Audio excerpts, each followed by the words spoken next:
இங்க நம்ம ஹீரோவோட அம்மா சமையல் செஞ்சுட்டு இருக்கும்போது திடீர்னு மயக்கம் போட்டு கீழே விழுந்துடுறாங்க. சோ உடனே ஹீரோமே இவங்களை தூக்கிட்டு வேகமா ஹாஸ்பிட்டலுக்கு கூட்டு போறான். இப்ப டாக்டருமே செக் பண்ணி பார்த்துட்டு உங்க அம்மாக்கு கேன்சர் இருக்கு விஷயத்த உங்க அம்மா உங்க கிட்ட சொல்லியான்னு கேக்குறாங்க.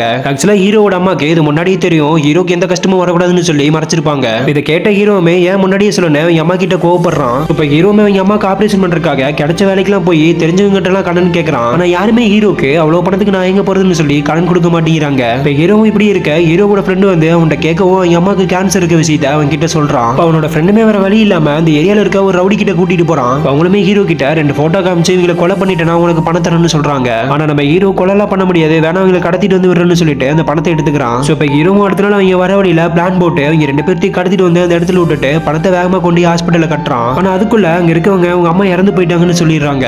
ஆக்சுவலா இன்னைக்கு காலையில ஹீரோ கடத்திட்டு வந்த அந்த 2 பேர் தான் அவங்க அம்மாக்கு ட்ரீட்மெண்ட் பார்க்க வந்த டாக்டர். அது மட்டும் இல்லாம அந்த டாக்டர்கிட்ட ட்ரீட்மெண்ட் பாக்குறதுக்காக இன்னும் நிறைய பேஷன்ஸ் வந்திருப்பாங்க. சோ இப்ப ஹீரோமே இவங்களே எப்படியாவது காப்பாற்றணும்னு சொல்லிட்டு அந்த பணத்தெல்லாம் கொண்டு போய் அந்த ரவுடிட்ட கொடுக்குறான். ஆனா அவங்க அந்த பணத்தை வாங்காம ஹீரோவும் அடிக்கவும் ஹீரோவும் எல்லாத்தையும் அடிச்சு போட்டுட்டு அந்த டாக்டர்ஸ் அங்கிருந்து காப்பாத்திடுறான்.